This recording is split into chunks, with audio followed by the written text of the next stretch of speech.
જય શ્રી કૃષ્ણ, રાધે રાધે. વૈષ્ણવ, અહીંયા એક રીંગણું લીધું છે મેં, આવી રીતે લાંબુ ગોળ રીંગણું લીધું છે. આપણે કેવું છે કે હમણાં બેંગન દશમી આવી રહી છે, તો બેંગન દશમી પર કેવું છે કે છેલ્લું બેંગન ધરવામાં આવે છે પ્રભુ છે. પછી ચતુર્માસ ચાલુ થઈ જાય તો પ્રભુને એકાદશી સુધી પછી ઠાકોરજીને રીંગણાની સામગ્રી રીંગણા ધરવામાં નથી આવતું. તો અહીંયા આવી રીતે રીંગણા લીધા છે, એને આવી રીતે ગોળ ગોળ પતીકા કરી લેવાના છે, ગોળ ગોળ સુધારી લેવાનું છે, એટલે સીધ કરી લેવાનું છે.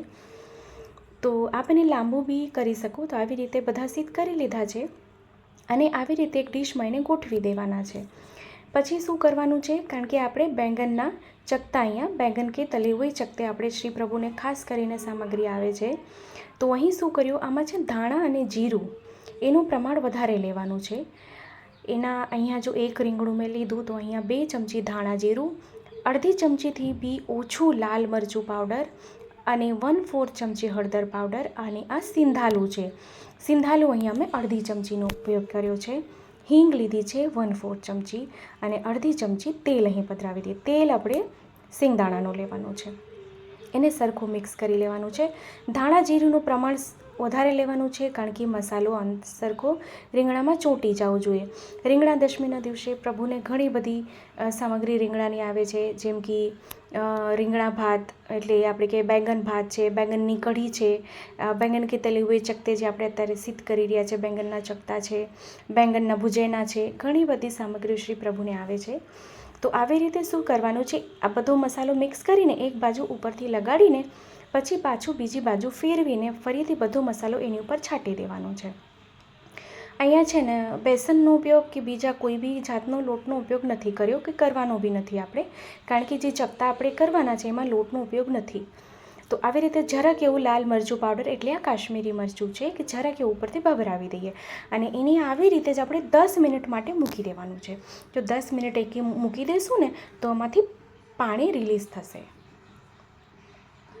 તો 10 મિનિટ પછી આપ એનું ટેક્સચર જો તો ભીનું ભીનું આપને દેખાતું હશે. જો આંગળી લગાડી તેમાં પાણી લાગે છે, તો શા માટે, કે જ્યારે આપણે એને ફ્રાય કરશું ને ત્યારે મસાલો બધો એમાં ચોંટી જશે, એટલા માટે એને 10 મિનિટ માટે આવી રીતે જ મૂકી દેવાનું છે.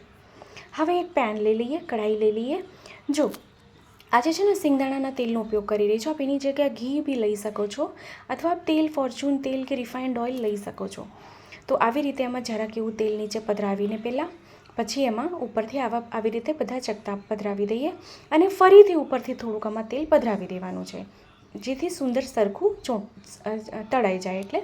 એટલે ડીપ ફ્રાય એને નથી કરવાનું, આવી રીતે જેને કરવાનું છે એ આપણે ખાસ ધ્યાન રાખવાનું છે. તો ખૂબ સરળ અને સુંદર સામગ્રી.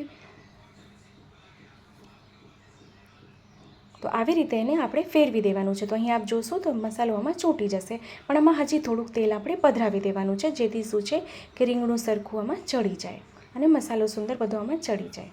તો ફરીથી થોડુંક તેલ પધરાવી દીધું છે મેં આમાં. તો આવી રીતે આપ અહીં જોશો તો સુંદર અહીંયા રીંગણા એકદમ તળાઈ ગયા છે. હવે શું કરીએ, બધા રીંગણા જે ચકતા બધા તૈયાર થઈ ગયા છે એ આપણે એક પ્લેટમાં કાઢી લઈએ અને હવે આપણે એને એક પ્લેટમાં સાજી લઈએ.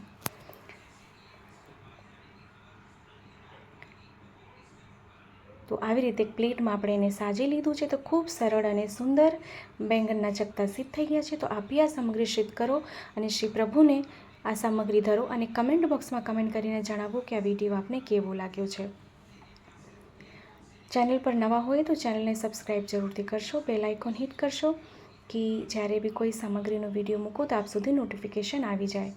વિડીયો ગમે હોય તો આપણા ગ્રુપમાં શેર ચોક્કસથી કરશો, જેથી વધુથી વધુ લોકો સુધી વિડીયો પહોંચી શકે. ફરીથી મળશું નવા વિડીયો સાથે. ત્યાં સુધી જય શ્રી કૃષ્ણ.